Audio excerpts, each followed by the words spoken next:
အားလုံးပဲမင်္ဂလာပါရှင် Blossom English ကနေကြိုဆိုပါရစေ။ဒီနေ့မှာတော့စိတ်ယုံစိတ်ကန်းသွားပြတဲ့အခါမှာအသုံးဝင်စေမယ့်အင်္ဂလိပ်စကားပြောအချို့ကိုဝင်မျှပေးသွားချင်ပါတယ်ရှင်။ကဲဒါဆိုရင်စလိုက်ကြရအောင်။ကျွန်တော်စိတ်ကန်းပြဖို့ Dr. James နဲ့3နာရီမှချိန်ထားလို့ပါ။ I have an appointment with Dr. James at 3 p.m.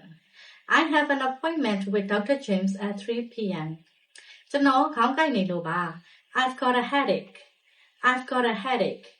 ဒီ headache နေရာမှာတခြားကိုဖြစ်နေတဲ့ယောဂတွေကိုထည့်ပြီးတော့အစားထိုးအသုံးပြုနိုင်ပါတယ်။ကျွန်တော်ရင်ဘတ်အောက်နေလို့ပါ I feel painful in my chest.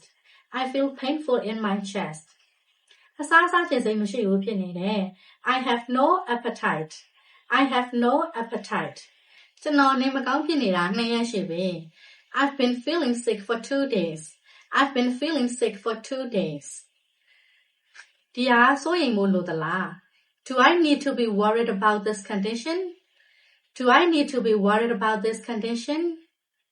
ဒီဆေးကိုတစ်နေ့ဘယ်နှကြိမ်တောက်ရမလဲ How often should I take this medicine a day?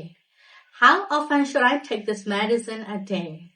အစာမစားခင်တောက်ရမလားအစာစားပြီးတောက်ရမလား Should I take this medicine before meal or after meal?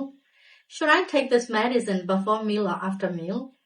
နေမကောင်းတဲ့အချိန်မှာဘာတွေရှောင်ရမလဲ What should I avoid during my sickness? What should I avoid during my sickness? နောက်တစ်ခါလာပြဖို့လိုမလား Do I need another appointment? Do I need another appointment? ဒါဘယ်လောက်ကုန်မလဲ How much will it cost? How much will it cost? ဒီအခြေခံစကားပြောလေးတွေကိုသိထားခြင်းအပြင်စိတ်ယုံစိတ်ကန်းပြတဲ့အခါမှာလွယ်လွယ်ကူကူချောချောမွေ့မွေ့နဲ့ပြောဆိုဆက်သွယ်နိုင်သွားမှာပဲဖြစ်ပါတယ်ရှင်။ဒီဗီဒီယိုလေးကမိမိတို့အကျိုးရှိရဆိုရင် like and share လုပ်သွားနိုင်ပါတယ်။အားလုံးကျေးဇူးတင်ပါတယ်ရှင်။နောက်ဗီဒီယိုတွေမှာပြန်တွေ့ပါမယ်။